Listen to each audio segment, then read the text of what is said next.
Okay, today I'd like to give you an overview of gifted program evaluations because I know many of you haven't had the opportunity to participate in a program evaluation before. So our goals for the presentation, I want to just tell you a little bit about what program evaluation includes and then some tips and common pitfalls as well as an entire process for conducting the evaluation. Okay, these are the kind of things that people think when they hear the word program evaluation. Nobody says, oh, awesome, we're going to do a program evaluation. Okay, usually people are nervous, they feel overwhelmed, they wonder what you're going to do with the information. So from the very beginning, you need to do a lot to kind of help people get over those concerns, to kind of reassure them that the purpose of the evaluation is really to take a program from good to great. Okay, that's always how we think about it. The evaluation is never out to shine a bad light on a particular teacher or a particular, you know, administrator. The purpose is always to look at what's going well in the program, what are the areas of challenge, and what can we do about that to make this an even better program than we have currently. Okay, so I can show you here, this is the entire process from start to finish if a district is doing an internal evaluation, which is something that you can do to save a lot of money to kind of get a feel for internally how things are going. Eventually, it's best practice to hire an outside expert in the field of gifted education to come in and do a thorough audit of your program. But before you do that, you're welcome to do an internal evaluation to get a sense of where you are. So I'll just walk through the steps with you and some guidelines as well as some cautionary points to consider as well. Okay, when you're forming a self-study committee, what that basically means is who's going to be on the committee that does the evaluation. And it's really important that the coordinator or the superintendent appoints the people to the committee, because often what happens is somebody will really want to be on the committee, but that's because they have an agenda. So maybe it's a parent who's really fighting to be on a committee because they're upset about the services that are offered. In general, it's not a good idea to put parents on the committee because you're going to be analyzing student data, and that isn't something parents should be privy to. But maybe also we think, oh, it's a great idea to put so-and-so teacher who's been, a beloved teacher in the program for years. Well, that person might not be able to look at things objectively. So it's a good idea to have the coordinator or the superintendent appoint the people to be on the committee. And just the caution here is to make sure there's representation. If you're doing a K-12 evaluation, then have teachers and administrators from middle and high school as well as elementary. And to make sure that they have the ability to be objective. So they know something about the high ability program, but they're not too tightly wound in with it that they can't look at things objectively. Okay, next you have to determine the scope of the evaluation. Evaluations take a lot of time and they're a lot of work, and so you really have to figure out what amount of resources and time do you have to give to the process? Should it be a K-12 or is it better to just start at the elementary? Is the issue really middle school or high school? So it's okay to divide that up and look at those segments individually. You don't always have to do a K-12 comprehensive evaluation. Again, the cautions I already said, just beware of how time intensive they are, and do you have enough manpower and enough support to put behind the evaluation to get the data that you need in order to analyze it thoroughly. Okay, determining the structure. So you can do, we talked about different scope in terms of are you going to just do elementary, middle, or high school, but you can also just look at particular domains or program elements. So maybe you have a real issue with identification in your district, and maybe you just want to focus on that program element.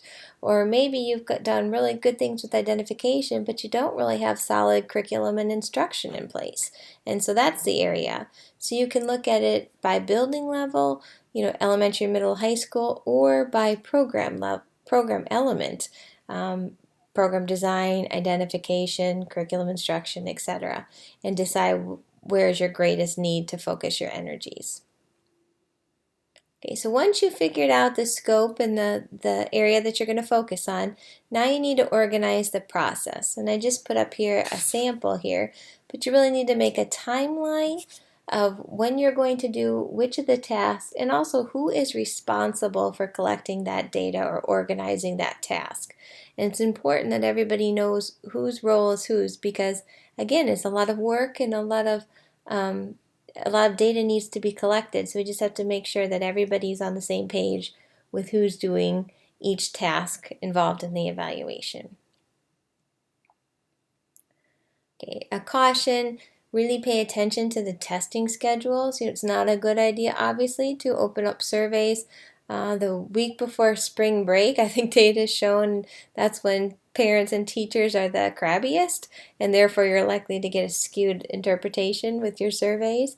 But you also have to look at I-step windows and other testing initiatives that are going on, and try to figure out when is the best time where people have the opportunity to really focus on giving you quality answers to your interviews and your surveys and helping collect the data. Determining the data needed. This is just a example here of some different types of data that you might want to consider, but you really want to look at what your evaluation questions are and then try to figure out what data is written down in public for public consumption, what data does the district have to consider, and try to really make sure you're thoroughly analyzing each of the different data sources here.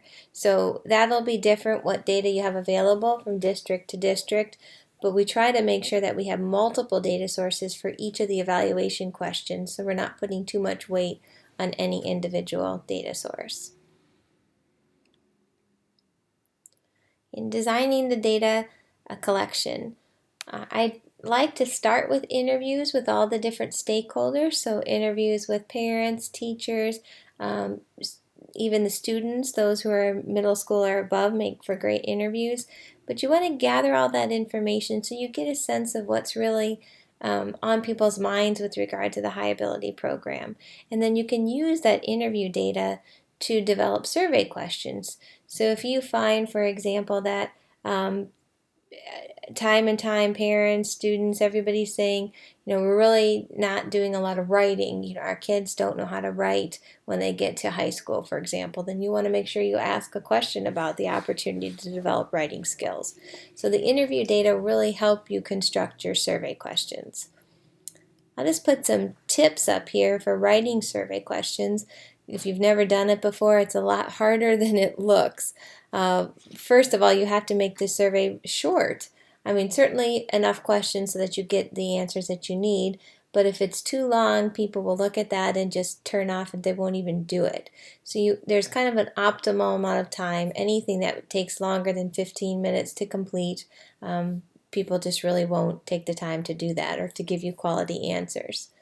It's really important to start your survey with an introduction that says, hey, this is really important that we get your feedback, because otherwise we all get surveys from, the dry cleaner to different restaurants to whatever, and we ignore them. So we want to make sure that they have a sense of how important it is that they participate. When you're writing questions, here are just some tips. Avoid leading questions, and by that I mean things that make somebody think that there's a problem that they might not have already thought. For example, if you want to ask a question about elitism, you wouldn't say, elitism is a real problem at the middle school. Do you agree or disagree? Okay, you've put that as a leading question. You could say, to what extent is elitism an issue? And then give them the choices. Not at all, somewhat, etc., etc. So try to avoid leading questions or emotionally loaded questions. An important one is to use simple language. We throw around jargon all the time in our field, everybody does, and we start to think that these very precise words that we use are in the common vernacular, and they're just not. And so we have to make sure that the kids and the parents would be able to understand what we're actually trying to ask. And the best way to do that is field test it with a child, who you're going to administer the survey to, or parents. Like, for example, this question, To what extent are instructional strategies differentiated appropriately to meet the diverse learning needs of all students? Okay, that's clear to us, but a kid is going to get bogged down with the to what extent. That's, too many words at the beginning. Instructional strategies differentiate diverse learning needs. Okay, that's all a bunch of jargon. So we have to try to simplify that so we're not confusing our respondents. Also, this is a hard one, but make sure your questions only have one aspect to consider. So you don't want to ask something like, high ability classes allow opportunities for developing critical and creative thinking. Do you agree or disagree? Because maybe they do critical but not creative, or the other way around. So only ask one aspect in your questions, and make sure the rating scale is balanced and allows for all the answers, including do not know. That's important because sometimes, you'll find out that if a parent's going through and clicking do not know, that might mean there's a communication problem and they're not aware of program elements that they should be. And as I said before, field testing your survey before you send it out to the different stakeholders. Okay, I just put a few sample survey questions here that you can look at that was designed from a parent survey. But you can see here that the never, rarely, sometimes, often, all the time, okay, that's very balanced with 2 negative, 2 positive, and 1 in the middle. Okay, so just make sure that you have equal opportunities. Your scale is well balanced. Okay, a couple of cautions with your surveys. Make sure that everybody has an opportunity to respond. So don't, for example, send it out just electronically if you have a high poverty rate in your district and maybe those parents can't respond online, they don't have access. So make sure that everybody has equal opportunity, that teachers have an opportunity to put their input as well, that you do it at a good time so it isn't like too early in the school year where people haven't had time to form opinions, or like we said before, just before a break or holiday so that people are rushed and won't take time to participate. Okay, then collecting the data, interpreting the data. Okay, I said this before, but just to reiterate, you want to make sure you don't put too much weight on one individual data source. We like to do what's called triangulating the findings. So that means you try to see if you're seeing the same element or same thing come up across multiple data sources. So did you hear it in the interviews? Did it come out in the surveys? Okay, what about the program documents, classroom observation, the teaching demonstrations? Did you see it more than one time so you can be sure it's really an issue or really a finding?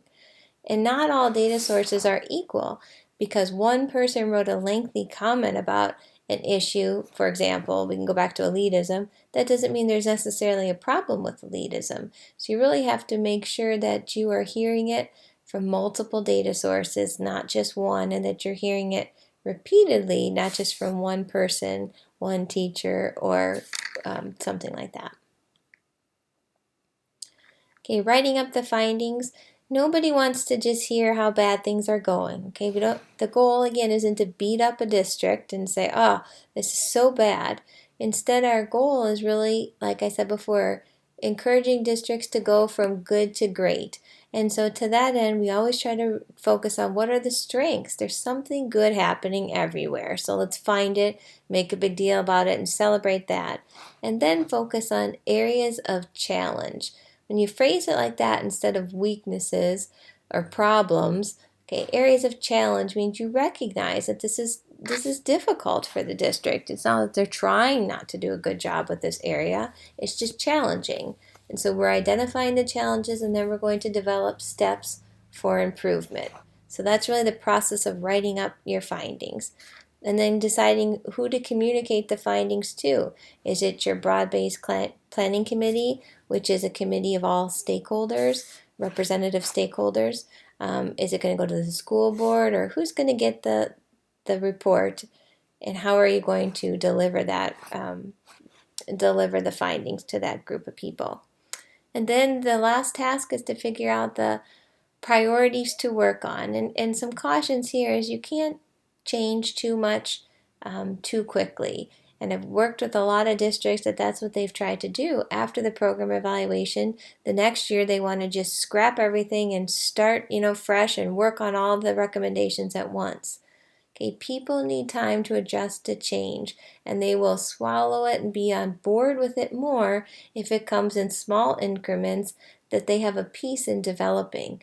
And so try to develop a plan of, here are all the recommendations that came out. What's our timeline for implementing these? Recognizing it could be a 3-year implementation. It doesn't necessarily all have to happen and shouldn't all happen in 1 year. Okay, so I know that's a lot to consider, and all of this is in the program evaluation book that you have for class, but I wanted to just give you an overview to help frame your understanding as you go through those chapters and try to think about program evaluation. Thank you.